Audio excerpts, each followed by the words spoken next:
Tenía 22 millones de pesos. El grito de Patricia cortó el silencio de la reunión familiar como un cuchillo. Todas las miradas se volvieron hacia mí. Silvia, la simple cocinera jubilada de escuela, la que pasó décadas sirviendo charolas y limpiando mesas.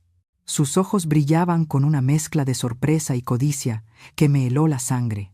El teléfono temblaba entre mis manos arrugadas. La pantalla todavía mostraba el saldo de mi cuenta bancaria que Patricia había visto por accidente. «No es posible», murmuró mi hermano Francisco, acercándose como un buitre. «Silvia, ¿es cierto eso?» El aroma de los guisos que había preparado con tanto cariño se volvió amargo en el aire. Mi corazón latía tan fuerte que pensé que todos podían escucharlo. Durante años me habían tratado como a la pariente pobre, la que cocinaba en silencio mientras ellos hablaban de sus triunfos. Jamás imaginaron que, debajo de mis vestidos sencillos y mis zapatos gastados, escondía una fortuna construida peso a peso. «Mamá». La voz de mi hijo Bruno sonó diferente, desconfiada. «Por el amor de Dios, ¿de dónde salió tanto dinero?» Mis manos temblaban mientras guardaba el teléfono en el bolsillo de mi delantal floreado. Las miradas de toda mi familia me atravesaban como puñales. Patricia seguía señalándome, con el rostro transformado por la avaricia. Mi nieta Abigail me miraba como si fuera una desconocida. Ana, la esposa de Francisco, susurró algo al oído de su marido, con los ojos brillando de emoción. «Contesta». «Silvia», insistió Francisco, con una autoridad que jamás había usado conmigo. «Si tienes esa cantidad, tenemos derecho a saberlo. Somos tu familia». Pero hacía apenas una hora. Cuando llegué cargando las charolas de comida, nadie me dirigió ni una mirada. Cuando serví el almuerzo que había estado preparando desde las 5 de la mañana, nadie me dio las gracias. Cuando Bruno presentó a su nueva secretaria como la persona más importante de su empresa, nadie notó cómo me encogí en mi silla. Yo era invisible para todos, útil solo para cocinar y limpiar. El silencio se volvió ensordecedor. Podía oír el tic-tac del reloj de pared, el murmullo lejano de los niños jugando en el patio, el crujido de las sillas mientras mi familia se acomodaba para escuchar mi explicación. Pero no tenía ningún deseo de explicar nada, no después de décadas de ser tratada como una sirvienta doméstica por mi propia sangre. «Dilo de una vez», alzó la voz Patricia, perdiendo toda compostura. «¿Cómo es posible que una cocinera de escuela tenga tanto dinero? ¿Lo robaste?» Esa acusación fue como una bofetada. Mis ojos se llenaron de lágrimas, pero no de tristeza. Era rabia pura corriendo por mis venas. Había trabajado honestamente toda mi vida. Había ahorrado cada peso, invertido con inteligencia lo poco que ganaba. Había vivido con lo mínimo para construir algo más grande. Pero para ellos, solo podía ser una ladrona. «No robé nada», murmuré, con la voz apenas audible. «Entonces explícalo». Bruno cruzó los brazos, como si estuviera interrogando a una empleada. «No tiene sentido. Una cocinera no puede tener tanto dinero». Sus palabras me dolieron más que todas las demás juntas. Mi propio hijo me reducía a mi oficio, como si fuera lo único que definía mi valor como persona. Como si 40 años de sacrificio, de inteligencia y de decisiones correctas no contaran para nada. El comedor se había transformado en una sala de juicios. Todos esperaban mi confesión, mi justificación, mi rendición. Querían que explicara cómo me había atrevido a tener más dinero que ellos sin su permiso. Querían que pidiera perdón por haber sido más lista de lo que pensaban. Pero ya no era la misma Silvia que esa mañana había entrado con las manos llenas de comida y el corazón lleno de esperanza. «¿Quieren saber de dónde salió el dinero?», dije al fin, con la voz más firme de lo que había sonado en años. «Pues se los voy a decir». Me senté en la silla que siempre había sido mía, la más alejada de la cabecera, la que daba la espalda a la ventana. Durante décadas había ocupado ese lugar sin quejarme, como si fuera natural estar en el rincón más incómodo. Trabajé en la escuela durante 40 años. 40 años de levantarme a las 4 de la mañana para preparar el desayuno de 500 niños. Mientras todos ustedes dormían cómodamente, yo ya estaba pelando papas y lavando ollas. Patricia resopló con desprecio. «Eso no explica los 22 millones de pesos, Silvia. Deja de hacerte la dramática». Su tono condescendiente me recordó todas las veces que había minimizado mis esfuerzos. Cuando le conté que había obtenido mi certificado de preparatoria a los 50 años, se rió y dijo que era tierno que una viejita jugara a ser estudiante. Cuando mencioné que había empezado a invertir mi dinero, me dio una palmadita en la cabeza, como si fuera una niña ingenua. Cada peso que ganaba, lo ahorraba. Seguí ignorando sus burlas. Mientras ustedes gastaban dinero en restaurantes caros y vacaciones, yo comía frijoles con arroz. Mientras ustedes cambiaban de coche cada año, yo caminaba bajo la lluvia para ahorrar el pasaje del camión. Aún así, eso no explica tanto dinero, insistió Bruno, golpeando con los dedos la mesa con impaciencia. Mamá, necesitamos toda la verdad. ¿Toda la verdad? Como si les debiera una explicación por cada decisión que tomé en mi vida. Como si mi dinero les perteneciera automáticamente, por derecho de sangre. Invertí, dije simplemente. Compré acciones cuando nadie las quería. Adquirí propiedades en colonias que después se volvieron valiosas. Estudié el mercado mientras ustedes veían televisión. Francisco soltó una risa, sarcástica. ¿Tú, invirtiendo en la bolsa? Por favor, Silvia, eres una cocinera de escuela. Ahí estaba otra vez, cocinera de escuela. Como si esas dos palabras definieran todo mi potencial, toda mi inteligencia, todo mi valor como ser humano. Como si el trabajo honesto me hiciera incapaz de entender números o tomar decisiones inteligentes. Y también recibí una herencia, añadí, sintiendo cómo sus ojos se encendían con una nueva codicia. El señor Eduardo Enríquez, dueño de la escuela donde trabajé, me dejó parte de su fortuna cuando murió. ¿Te dejó dinero a ti? Ana, la esposa de Francisco, no pudo ocultar su sorpresa. ¿Por qué haría eso? Porque durante 20 años le llevé comida a su casa cuando estaba enfermo. Porque me quedé con él en sus últimos días, cuando su propia familia lo abandonó. Porque fui la única persona que lo trató con dignidad, cuando ya no podía valerse por sí mismo. El silencio que siguió fue distinto. Podía ver las ruedas girando en sus cabezas, calculando, planeando, justificando lo que estaban a punto de pedirme. Bruno carraspeó. Mamá, entendemos que trabajaste duro, pero tienes que admitir que ese dinero también nos pertenece. Somos tu familia. Exactamente, intervino Patricia, inclinándose hacia adelante, con una voz empalagosa que no me engañó. Silvia, tú ya viviste tu vida. Nosotros tenemos hijos que educar, cuentas que pagar, sueños que cumplir. Sería egoísta de tu parte quedarte con todo. Egoísta. Esa palabra me atravesó como una lanza. Yo, egoísta. Yo, que sacrifiqué mis propios sueños para ayudarles. Yo, que trabajé hasta dejarme los huesos para no ser una carga. Yo, que viví en una pobreza elegida para construir algo mejor. Tiene razón, continuó Bruno, fingiendo consideración. Mamá necesita vivir cómodamente, pero ella no necesita 22 millones de pesos, dijo Patricia con frialdad. 2 millones serían perfectos para ti. El resto debería dividirse entre la familia. Abigail asintió con entusiasmo. Abuela, piensa en mi educación universitaria, en el futuro de tus nietos. Todos empezaron a hablar al mismo tiempo, enumerando sus necesidades, sus planes, sus sueños, todos financiados con mi dinero. Francisco mencionó sus deudas del negocio. Ana habló de la casa que siempre había querido. Patricia describía las vacaciones familiares que podríamos disfrutar con nuestro dinero. Los observé con una claridad terrible.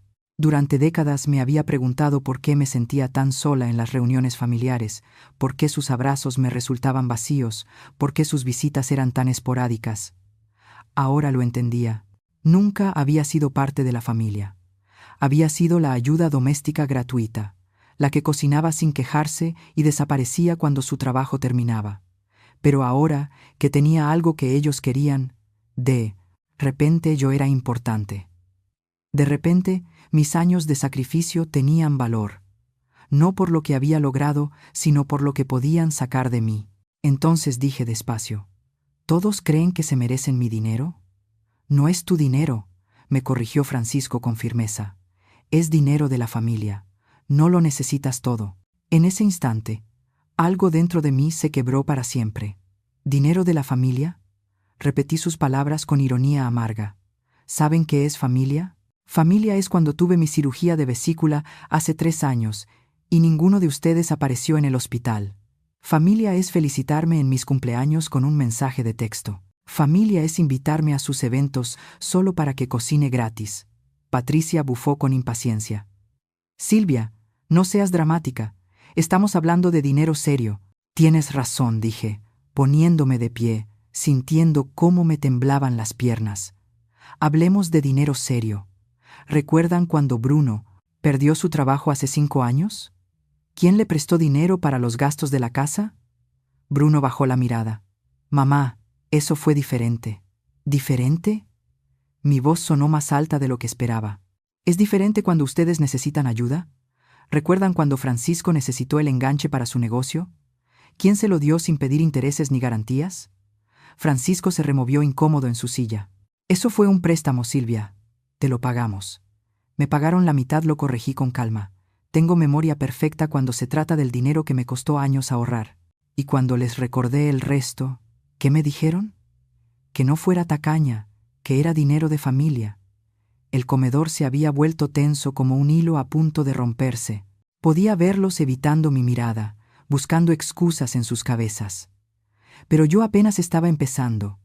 Y cuando Abigail necesitó dinero para su curso de idiomas, o cuando Patricia quiso remodelar su cocina, o cuando Ana tuvo que pagar sus deudas de tarjeta de crédito. Mi voz ganaba fuerza con cada recuerdo. Siempre fui la cocinera de escuela cuando necesitaban pedirme dinero prestado. Pero ahora que saben cuánto tengo, de repente sí soy familia. Ya basta, Silvia, gritó Francisco, golpeando la mesa con el puño. Estás diciendo tonterías. Siempre te hemos querido. ¿Que me han querido? Reí sin humor. ¿Cuándo fue la última vez que alguno de ustedes me preguntó cómo me sentía? ¿Cuándo fue la última vez que me invitaron a hacer algo que no implicara cocinar para ustedes? Patricia cruzó los brazos con gesto molesto. No seas dramática.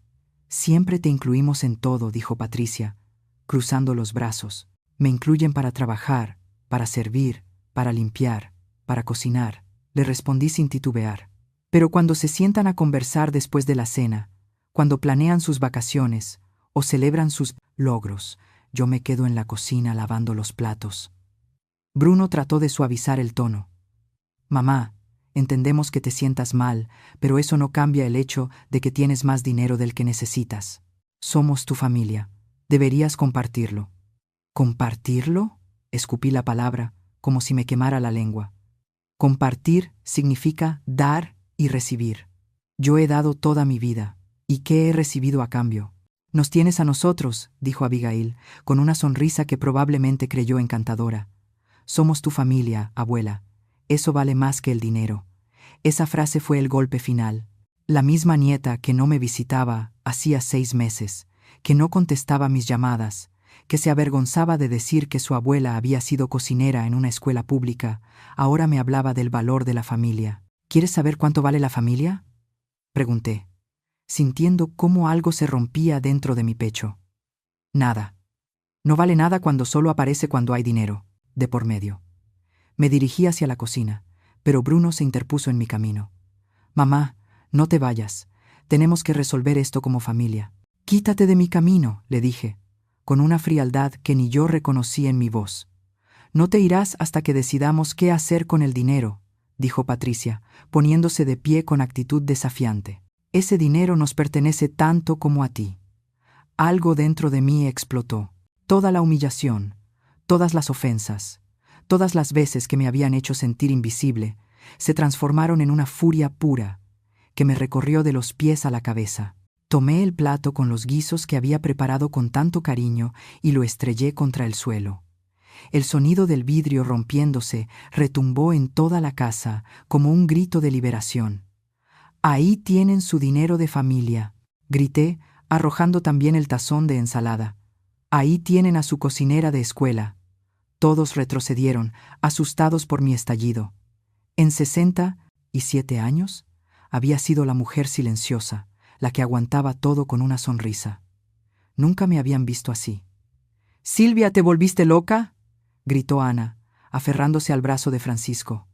«¿Loca?», reí con una risa que no tenía nada de alegría. Sí, loca por haber desperdiciado 40 años de mi vida tratando de ganarme un amor que nunca existió. Mamá, contrólate, intentó Bruno, acercándose a mí. Pero me solté con una fuerza que no sabía que tenía. No me toques, rugí. No me toques con esas manos que solo se acercan cuando quieren algo. El comedor quedó completamente en silencio. Solo se escuchaba mi respiración entrecortada y el crujido de los vidrios bajo mis pies. Todos me miraban como si hubiera perdido la razón. Tal vez sí, o tal vez por fin la había encontrado. «Estás loca», murmuró Patricia, mirando los pedazos de cristal desparramados por el suelo. «Completamente loca». Esas palabras cayeron, sobre mí, como un balde de agua helada. Loca. Así me veían ahora que, por primera vez, defendía mi dignidad. Cuando una mujer se niega a ser pisoteada, automáticamente la llaman loca. Sí, respondí, con una calma que hasta a mí me sorprendió. Estoy loca, loca por haber creído que me amaban por algo más que lo que podía darles. Me dirigí a mi habitación, caminando sobre los vidrios rotos como si fueran pétalos de flores. Escuchaba susurros detrás de mí, voces calculando cómo manejar a la loca para quedarse con lo que querían. «Silvia, regresa aquí», ordenó Francisco, con voz autoritaria. «No puedes irte así. Tenemos que hablar como adultos». Me detuve en el umbral y lo miré de frente. ¿Como adultos? ¿Desde cuándo me tratan como a una adulta? Para ustedes siempre he sido la tía tonta, la madre servicial, la abuela útil. No digas eso, intervino Bruno, intentando sonar conciliador. Mamá, tú sabes que te queremos. ¿Que me quieren?, repetí con sarcasmo. Claro que me quieren, como se quiere a una empleada eficiente, como se quiere a una cuenta bancaria disponible. Entré a mi habitación y cerré la puerta con llave. Por primera vez en décadas, puse una barrera entre mi familia y yo. El sonido del cerrojo al girar fue música para mis oídos. Me senté en mi cama, la misma cama individual que había tenido desde que enviudé hace 15 años. La misma cama donde había llorado en silencio tantas noches, preguntándome por qué me sentía tan sola, rodeada de familia. Golpearon la puerta. «Mamá, abre». «No seas infantil», dijo Bruno. «¿Infantil?» Otra palabra perfecta. Cuando una mujer mayor pone límites, es infantil. Cuando defiende lo suyo, es dramática. Cuando dice que no, es loca. Tomé mi teléfono y marqué un número que no usaba desde hacía meses.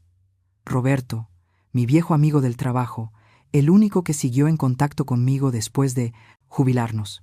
«¿Silvia?» Su voz sonó sorprendida. «¿Cómo estás?» «Hola, Roberto». Mi voz se quebró al escuchar ese tono cálido, tan distinto a las voces calculadoras del otro lado de la puerta. «Necesito ayuda». «¿Qué pasó? ¿Estás bien?» Le conté todo. La cuenta del banco, la reacción de mi familia, sus exigencias, mi explosión. Hablar con alguien que me conocía antes de ser solo la abuela o la mamá me recordó quién era en realidad. «Silvia, tienes que salir de ahí ahora mismo», dijo con firmeza. «No puedo dejar todo», susurré. «Sí puedes». Su voz era firme pero amable. «Tienes que salir, pensar con claridad lejos de esa presión».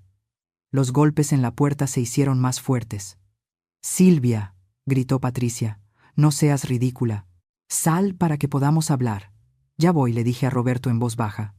Tomé una maleta pequeña y empecé a guardar lo esencial. Cuando abrí el closet, vi mi vestido, verde claro, el que había comprado para la graduación de Abigail. Nunca me invitaron a sentarme con la familia en la primera fila. Me quedé atrás, entre los empleados de la escuela. Guardé el vestido en la maleta. No sabía por qué, pero sentí que lo iba a necesitar. Abrí la ventana de mi habitación, la que daba al jardín trasero, la misma por donde me escapaba de niña cuando mi padre llegaba borracho. Las ironías de la vida. A mis 67 años, volvía a escapar por una ventana, para huir de mi propia familia. «Silvia, ¿estás ahí?» La voz de Bruno sonó más preocupada. Seguramente ya habían notado el silencio. Me trepé por la ventana con la maleta en la mano, los huesos protestando, pero el corazón sintiéndose más libre con cada paso. Caminé por el jardín hasta la calle y detuve un taxi. «¿A dónde la llevo, señora?», preguntó el chofer. Le di la dirección de Roberto y me recosté en el asiento. Por primera vez, en muchos años, nadie sabía dónde estaba. Nadie podía pedirme que cocinara, que limpiara, que diera dinero o que me justificara. El teléfono empezó a sonar, Bruno, luego Patricia, después Francisco. Lo apagué. Llegué a casa de Roberto cuando empezaba a oscurecer. Él me esperaba en la puerta, con una sonrisa triste pero acogedora. «Pasa, Silvia. Siéntete en casa». Esas palabras simples me hicieron llorar.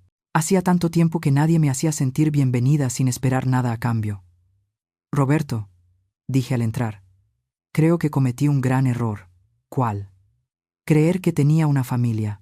Sirvió una taza de té de manzanilla y se sentó frente a mí. «¿Sabes cuál es la parte más triste de tu historia, Silvia?», me dijo. «Que tienes 22 millones de pesos, pero ellos perdieron algo mucho más valioso». «¿Qué cosa?» «A ti». Esa noche dormí en el cuarto de visitas de Roberto, y por primera vez en décadas dormí sin preocuparme por lo que tendría que cocinar al día siguiente, sin sentir el peso constante de no ser suficiente. Dormí como una mujer libre. Desperté con el canto de los pájaros afuera de la ventana. Por un momento, no recordé dónde estaba, hasta que el aroma del café recién hecho me devolvió a la realidad. Roberto ya estaba despierto preparando el desayuno. «Buenos días, Silvia», me saludó con una sonrisa sincera. «¿Cómo dormiste?» «Como no había dormido en años», respondí. Me sorprendió lo descansada que me sentía. «Gracias por recibirme así, Roberto». «No tienes que agradecerme», respondió con una sonrisa tranquila. «Para eso están los verdaderos amigos. Amigos verdaderos». ¿Qué concepto tan extraño? Después de pasar décadas confundiendo una familia tóxica con amor genuino. Mientras desayunábamos, Roberto me contó que había seguido mis inversiones desde que le mencioné que había empezado a comprar acciones. «Siempre supe que eras más inteligente de lo que tu familia creía», dijo. «Eres una mujer brillante, Silvia. No dejes que nadie te haga creer lo contrario». El teléfono que había dejado apagado la noche anterior vibraba sobre la mesa. 43 llamadas perdidas. 20 mensajes de WhatsApp. «¿Vas a contestar?», preguntó Roberto. «Supongo que tengo que enfrentar esto», respondí. Encendí el teléfono y los mensajes comenzaron a llegar uno tras otro. Primero Bruno. «Mamá, estamos preocupados. ¿Dónde estás? Vuelve a casa para que podamos hablar con calma». Luego Patricia. «Silvia, no seas dramática. Sabemos que estás molesta, pero huir no soluciona nada. Pensemos en una solución que beneficie a todos». Después Francisco, más directo. «Silvia, esto es ridículo. Eres una mujer mayor. No puedes estar sola por ahí. Vuelve de inmediato». Todos hablaban de mi regreso, de soluciones, de beneficios mutuos. Ninguno pidió perdón. Ninguno reconoció haber hecho mal. Para ellos, la irracional era yo. ¿Sabes qué es lo más revelador de estos mensajes?, le dije a Roberto después de leérselos. Ni uno solo dice, «Lo siento» o «Nos equivocamos». Solo quieren que vuelva para seguir negociando mi dinero. Roberto asintió con sabiduría. La verdadera naturaleza de las personas sale a la luz cuando hay dinero de por medio. El teléfono volvió a sonar. Era Bruno otra vez. Esta vez decidí contestar. «Mamá, gracias a Dios. Estábamos tan preocupados». «¿Dónde estás?» «Estoy bien, Bruno». «Mamá, tienes que regresar». Patricia no durmió en toda la noche, estaba muy preocupada. Reí, sin humor. ¿Preocupada por mí? ¿O por los 22 millones de pesos? «Mamá, no digas eso. Todos estamos preocupados por ti. Somos tu familia». Ayer no era su familia, Bruno. Ayer era su cocinera. Hoy, que saben que tengo dinero, mágicamente vuelvo a ser familia. No es así, mamá. Te estás dejando llevar por tus emociones. Ahí estaba otra vez. Mi emoción era el problema, no su codicia. Mi reacción era exagerada, no su traición. Bruno, dije con toda la calma que pude reunir. ¿Recuerdas la última vez que me llamaste solo para preguntar cómo estaba? ¿Recuerdas la última vez que me visitaste sin necesitar nada? Silencio al otro lado de la línea. No puedes recordarlo, ¿verdad?, continué. Porque nunca ha pasado. Solo me buscan cuando necesitan que cocine para sus reuniones, cuando necesitan que les preste dinero, o cuando quieren que cuide a los niños gratis. Mamá, eso no es justo. ¿No es justo? ¿Sabes qué no es justo, Bruno? Que tu propia madre tenga que escapar por una ventana para sentirse libre dentro de su familia. ¿Escapaste por la ventana? Su voz sonó realmente sorprendida, casi como la de un adolescente. Sí, porque me hicieron sentir prisionera en mi propia casa. Hubo otro largo silencio. Escuché voces de fondo. Patricia hablándole, diciéndole qué debía decir. Mamá, la voz de Bruno cambió, se volvió calculada. Entendemos que estás molesta, pero piensa racionalmente. Tienes 67 años. Ese dinero debería asegurarse para tu vejez y luego distribuirse entre la familia. Es la forma lógica de manejarlo. ¿La forma lógica? Repetí, con amargura. ¿Y quién decide qué es lógico? ¿Tú? Somos tu familia, mamá. Tenemos derecho a opinar sobre decisiones tan importantes. ¿Derecho? Mi voz subió un tono. ¿Con qué derecho se atreven a reclamar el dinero que yo gané, que yo ahorré, que yo invertí con inteligencia? Patricia tomó el teléfono. Silvia, deja de ser tan dramática. Vuelve a casa y hablemos como adultos civilizados.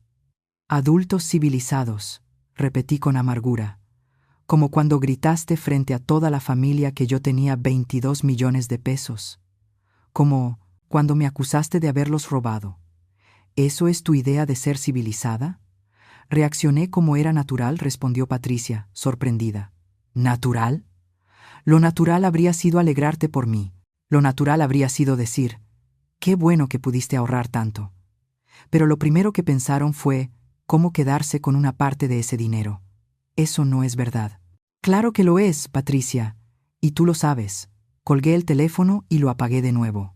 Roberto me observaba con una mezcla de orgullo y preocupación. ¿Cómo te sientes?, preguntó. ¿Libre?, respondí, sin dudar.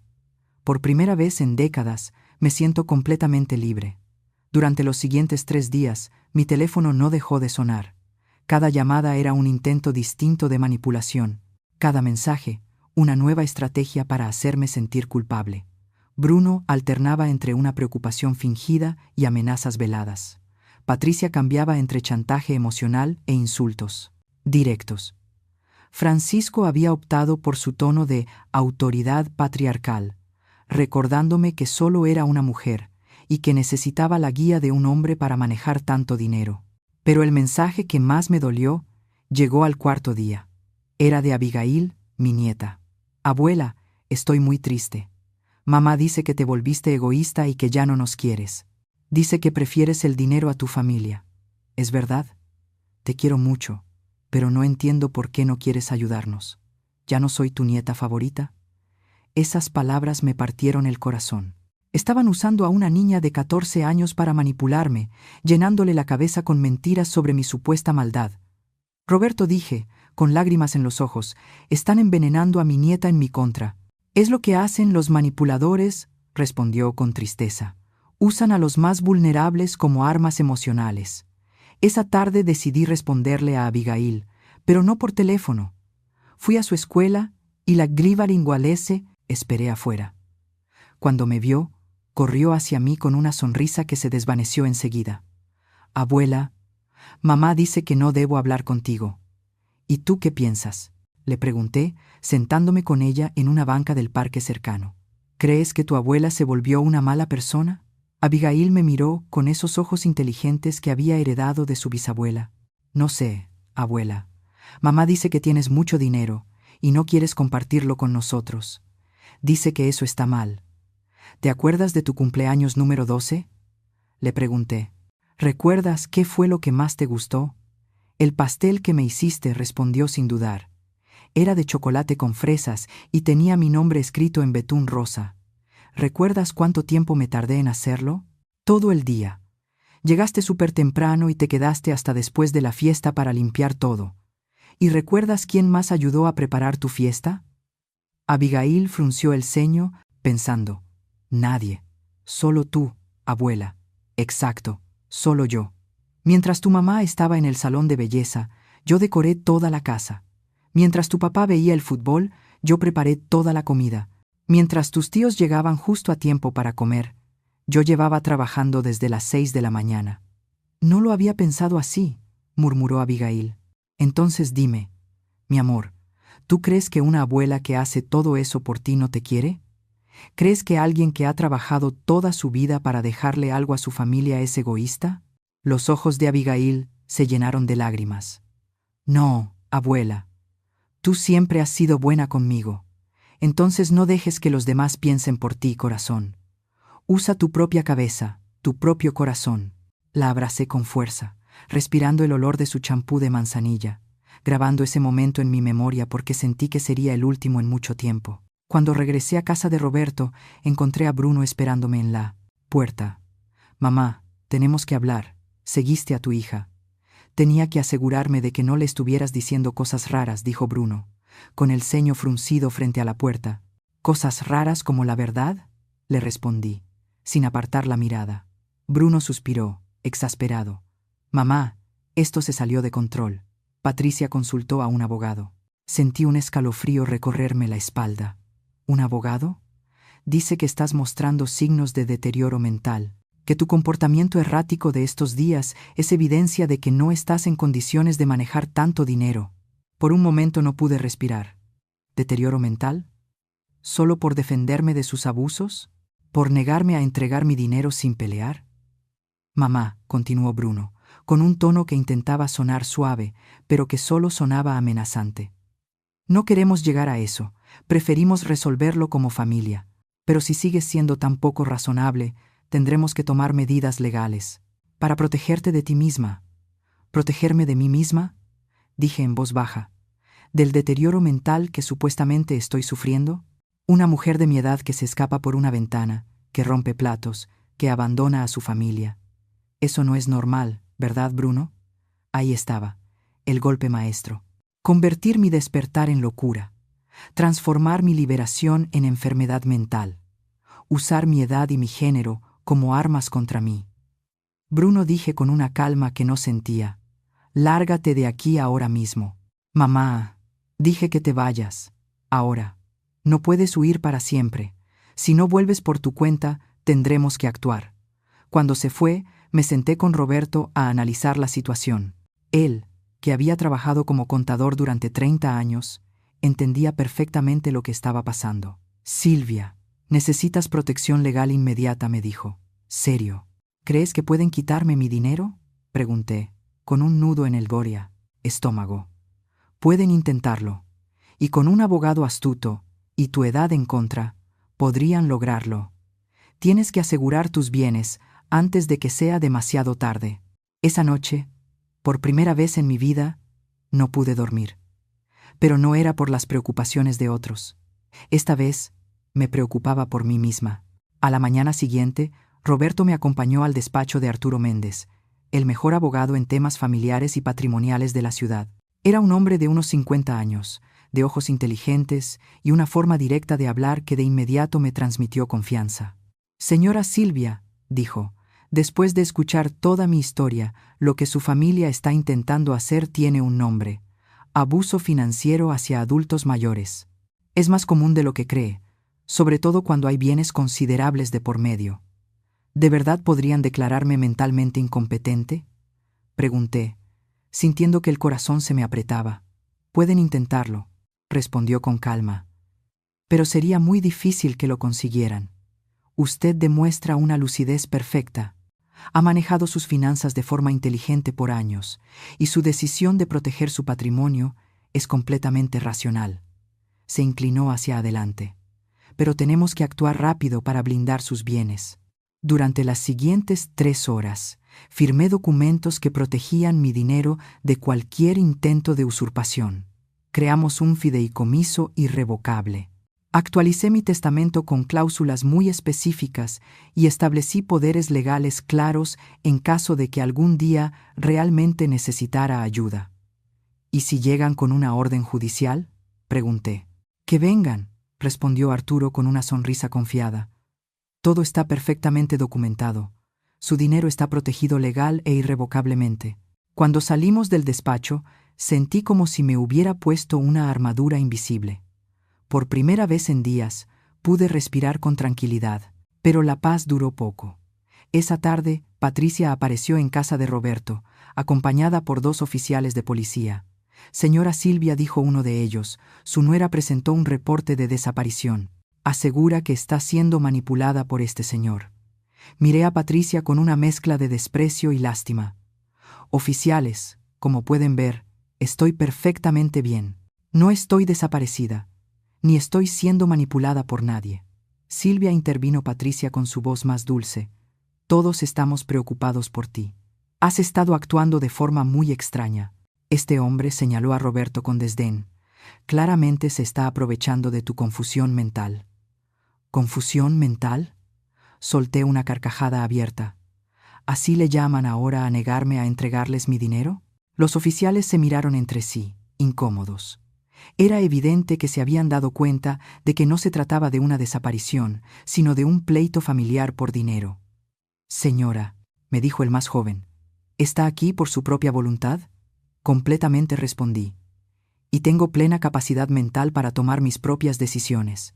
Pero, Silvia, insistió Patricia, tienes que entender que estamos preocupados.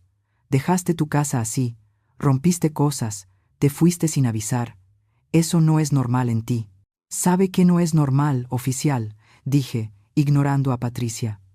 Que una familia le exija a una mujer de 67 años entregar los ahorros de toda su vida solo porque son sus parientes. El rostro de Patricia se puso rojo de vergüenza. Silvia, no les digas mentiras. No son mentiras, repliqué, sacando mi teléfono. Aquí está toda la evidencia de cómo mi familia ha intentado presionarme para que les dé mi dinero. Los oficiales leyeron los mensajes con expresiones cada vez más serias. Las amenazas veladas, el chantaje emocional, los intentos de declararme mentalmente incompetente, todo estaba documentado. Señora Patricia, dijo el oficial de mayor rango, esto parece ser un asunto civil, no penal. La señora Silvia está en pleno uso de sus facultades mentales y tiene todo el derecho de disponer de su dinero como mejor le parezca. Pero la están manipulando, gritó Patricia, perdiendo toda compostura. La única manipulación que veo aquí, respondió el oficial con frialdad, es la que ustedes están ejerciendo sobre ella. Cuando se fueron, Patricia se quedó en el umbral de la puerta, con los puños cerrados y una expresión de odio puro. Esto no se va a quedar así, Silvia dijo con voz venenosa. Te vas a arrepentir de haber elegido el dinero por encima de tu familia. Patricia, respondí con una calma que me sorprendió a mí misma. Yo no elegí el dinero por encima de la familia. Ustedes eligieron el dinero por encima de mí. Eres una vieja amargada y egoísta. Tal vez, respondí con serenidad, pero soy una vieja, amargada y egoísta, con 22 millones de pesos que ustedes jamás tocarán. Patricia salió dando un portazo tan fuerte que toda la casa tembló. Esa noche, Roberto y yo cenamos en silencio. Pasó un largo rato antes de que él hablara. ¿Te arrepientes de algo?, preguntó. Lo pensé un momento.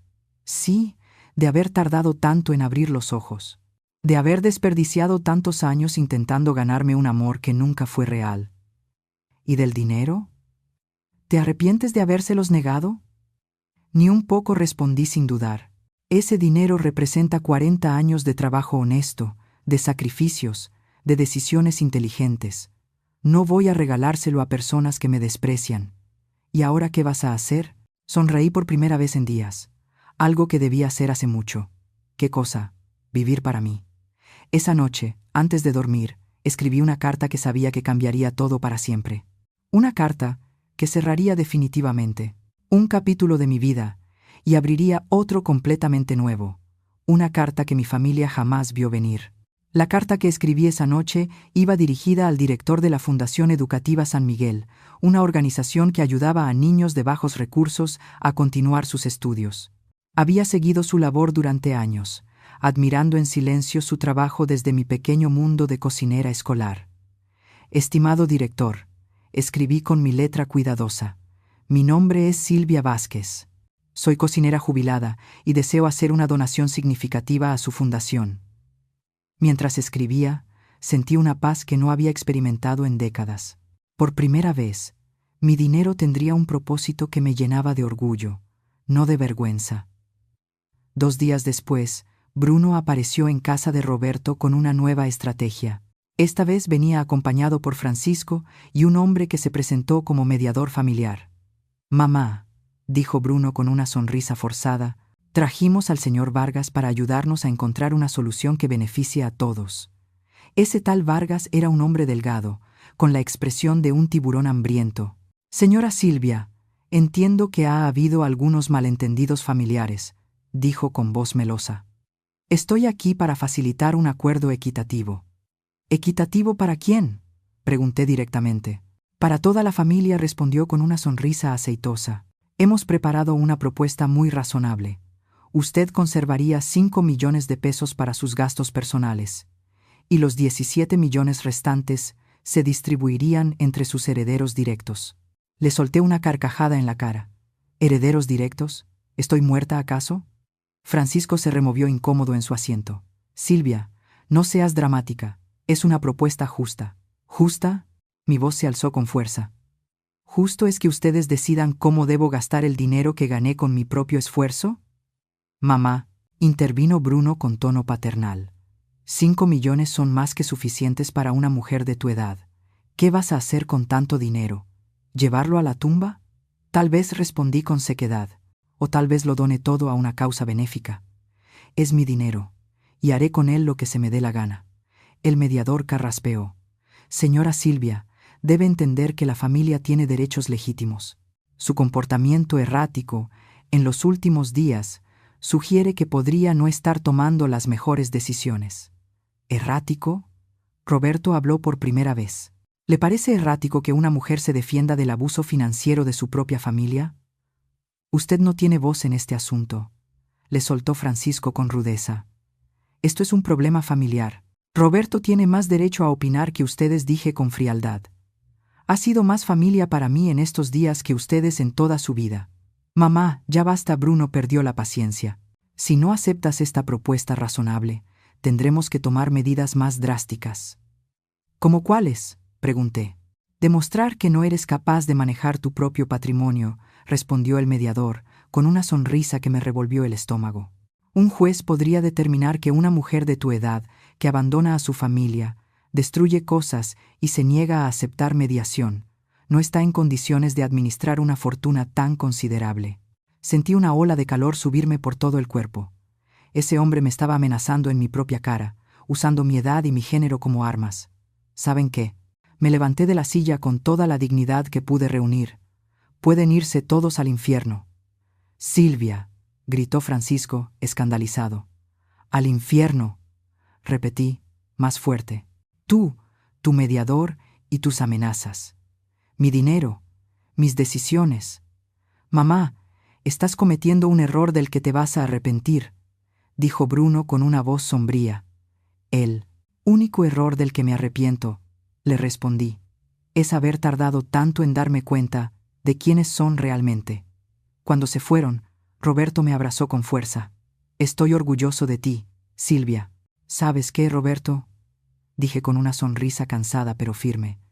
Por primera vez en mi vida, yo también estoy orgullosa de mí. Al día siguiente llamé al director de la Fundación Educativa San Miguel y pedí una cita. El señor Ramírez era un hombre mayor, de mirada bondadosa y manos trabajadoras que me recordaron a mi difunto esposo. Señora Silvia, me dijo después de escuchar mi historia, ¿está segura de esta decisión? Es una suma considerable, completamente segura. Durante 40 años alimenté los cuerpos de cientos de niños.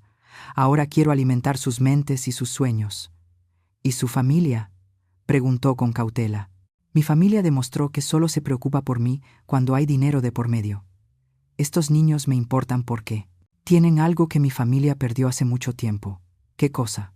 La esperanza, la inocencia, la capacidad de agradecer lo que se recibe, en lugar de exigir lo que se cree merecer. Firmamos los documentos esa misma tarde. 20 millones de pesos destinados a becas educativas, construcción de escuelas y programas de alimentación escolar. Me quedé con 2 millones para mis gastos personales y mis propios planes. Cuando salí de aquella oficina, sentí como si hubiera vuelto a nacer. Mi dinero por fin tendría el propósito que siempre debió tener: cambiar vidas para bien. Esa noche llamé a Bruno para darle la noticia. ¿Hiciste qué?, gritó cuando le conté sobre la donación. Doné 20 millones de pesos a la educación de niños necesitados. Estás completamente loca. Ese dinero era nuestro. No, le respondí con absoluta calma. Nunca fue suyo, y ahora jamás lo será. El escándalo familiar que siguió a mi donación fue épico. Patricia apareció en mi antigua casa con un camión de mudanza, creyendo que aún vivía allí, y gritó durante una hora entera frente a las ventanas vacías, insultándome y amenazándome con demandas que nunca podría ganar. Los vecinos llamaron a la policía. Bruno intentó impugnar la donación por la vía legal, pero Arturo Méndez, mi abogado, había hecho su trabajo a la perfección. Todos los documentos estaban en orden. Todas las evaluaciones psicológicas que él mismo había solicitado confirmaban mi plena capacidad mental, y la donación era totalmente irrevocable. Francisco llegó al extremo de aparecer en un noticiero local, afirmando que yo había sido manipulada por personas sin escrúpulos para regalar la supuesta fortuna familiar. La entrevista fue tan ridícula que se volvió viral en redes sociales, donde la gente se burlaba de un hombre que exigía públicamente la herencia de su hermana viva. Pero nada de eso me afectaba, ya, porque, por primera vez en mi vida, estaba realmente viviendo. Con los 2 millones que me quedé, compré un pequeño departamento frente al mar, en un pueblo costero a 3 horas de la ciudad. Desde mi ventana podía ver el amanecer cada día, algo que nunca tuve tiempo de disfrutar cuando vivía para complacer a los demás. Roberto se mudó a un departamento cercano y nos convertimos en compañeros de aventuras. Juntos viajamos a los lugares con los que siempre había soñado, pero que nunca me había atrevido a visitar. París, donde por fin probé macarrones auténticos después de años de preparar versiones baratas para las fiestas familiares. Roma, donde caminé por calles antiguas, sintiéndome más libre que nunca. Machu Picchu, donde lloré de emoción, al darme cuenta de que, a mis 67 años, estaba viviendo la vida que siempre había querido. Documenté cada viaje en un blog que creé con el título Nunca es tarde para empezar.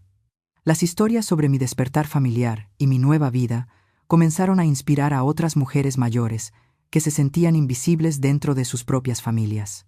Una mujer de Colombia, llamada Leonor, de 70 años, me escribió: «Tu historia me dio el valor para divorciarme después de 50 años de abuso.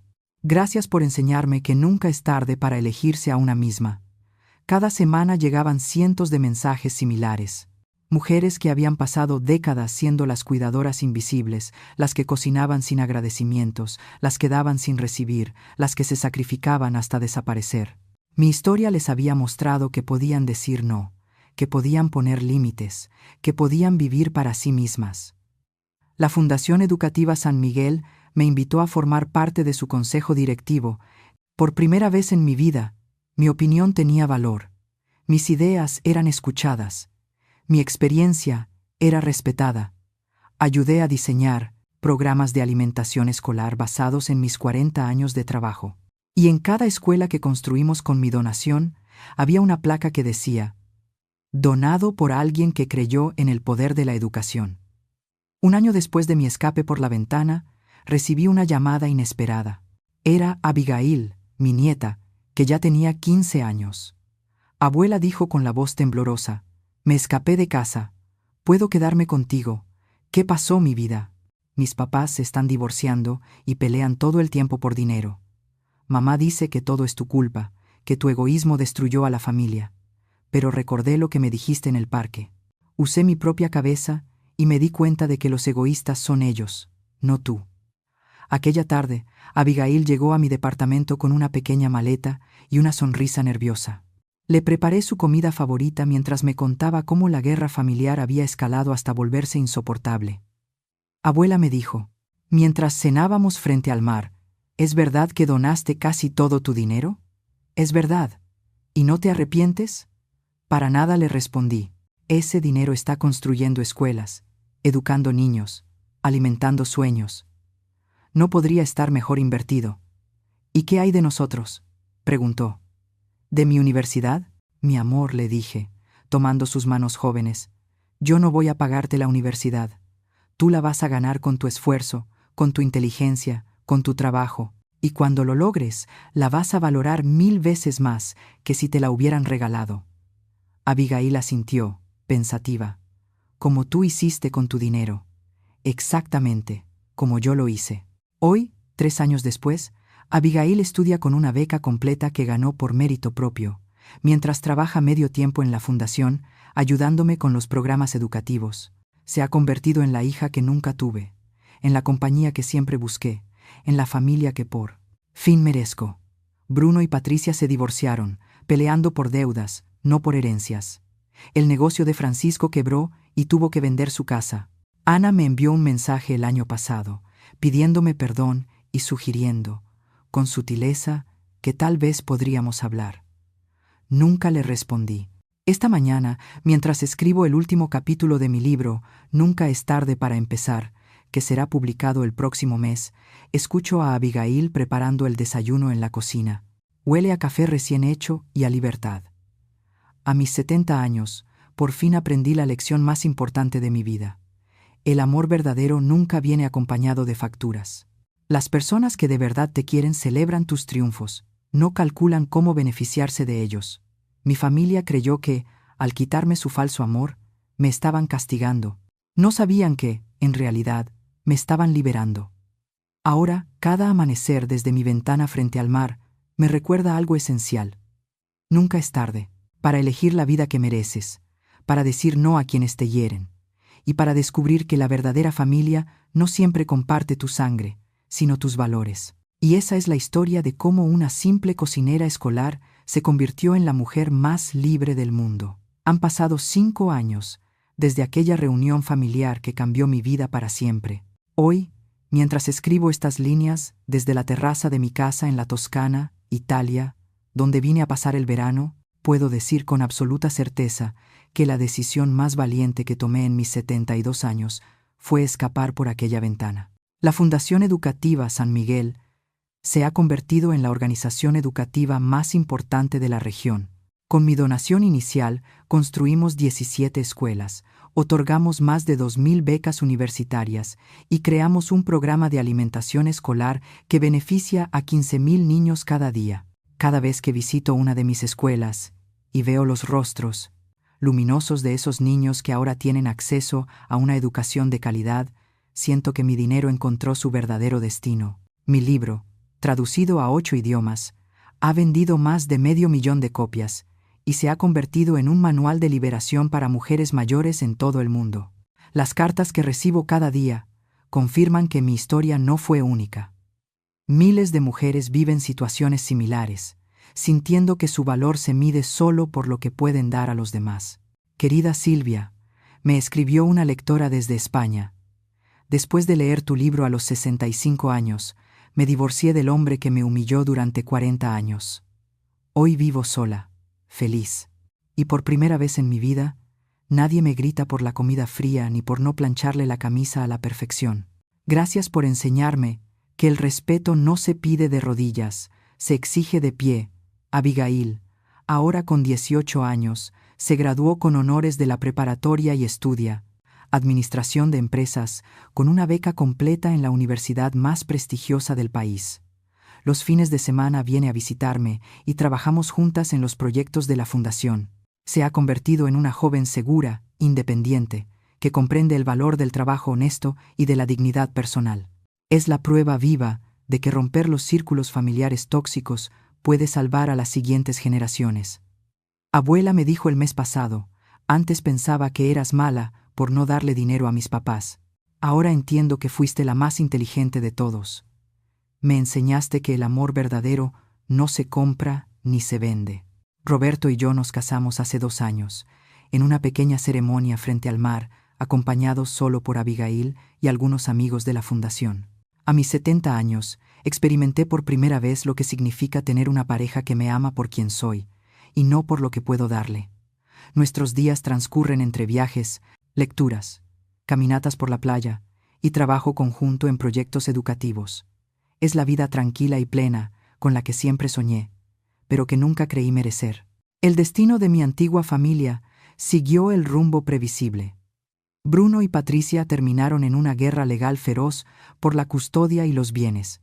Patricia, obsesionada con demostrar que yo estaba mentalmente incapacitada para donar mi dinero, gastó una fortuna en abogados que no lograron nada, porque la donación estaba blindada legalmente. Bruno perdió su empleo por el estrés y las ausencias constantes debidas a los juicios relacionados con mi caso. Ambos terminaron endeudados y amargados, culpándome de todos sus problemas. Francisco y Ana vendieron su casa para pagar las deudas del negocio fallido. Intentaron contactarme varias veces con mensajes que oscilaban entre las amenazas y las súplicas. El último mensaje que recibí de Ana decía: Silvia, somos familia.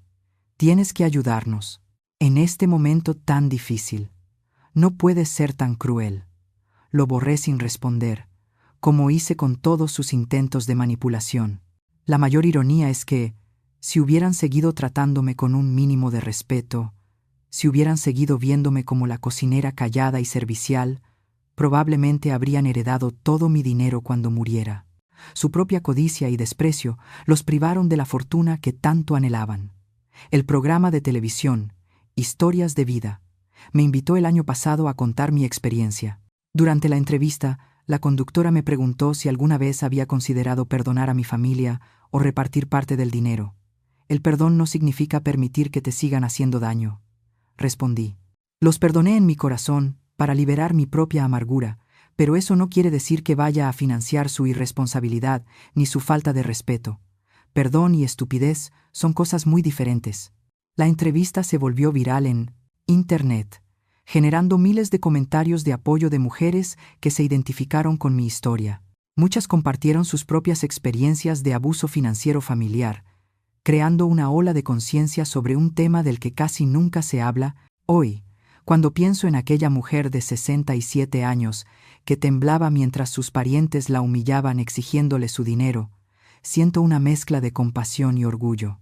Compasión por todos los años que perdió intentando ganarse un amor que nunca fue real, y orgullo por haber tenido el valor de decir basta, cuando aún estaba a tiempo de reescribir su historia.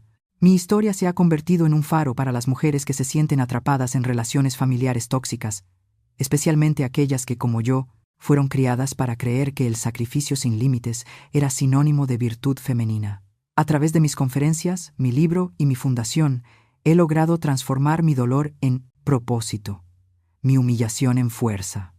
La lección más profunda que he aprendido es que nunca es tarde para recuperar tu propia vida. No importa cuántos años hayas invertido en relaciones que te vaciaron, no importa cuántas veces te hayan hecho creer que no mereces respeto, no importa cuán cómoda se haya vuelto tu incomodidad, siempre hay tiempo para elegir la dignidad por encima de la sumisión, el amor propio por encima de la aprobación de los demás. Esta mañana, mientras Roberto preparaba café y Abigail me mostraba sus calificaciones universitarias por videollamada, me di cuenta de algo hermoso. Por primera vez en mi vida, estoy rodeada de personas que me aman sin condiciones, que celebran mis logros sin calcular beneficios personales, que me respetan sin que tenga que suplicarlo. A las mujeres que lean esta historia y se vean reflejadas en ella, les digo: su valor no se mide por lo que pueden dar a los demás, sino por la dignidad con la que se tratan a sí mismas. El amor verdadero nunca viene acompañado de facturas, amenazas ni chantajes emocionales. Y recuerden, nunca es tarde para empezar a vivir la vida que realmente merecen. Gracias por estar aquí, por escuchar mi historia. ¿Alguna vez has vivido algo parecido? Y dime, si tú estuvieras en mi lugar, ¿qué harías? Me encantaría leer tu opinión en los comentarios, porque aquí, en Bóveda, Historias de las Abuelas, no solo contamos historias, las compartimos para sanar juntos. Si esta historia tocó tu corazón, suscríbete, dale like y comparte este video. Quizás tus palabras hoy le den esperanza a alguien que la necesita.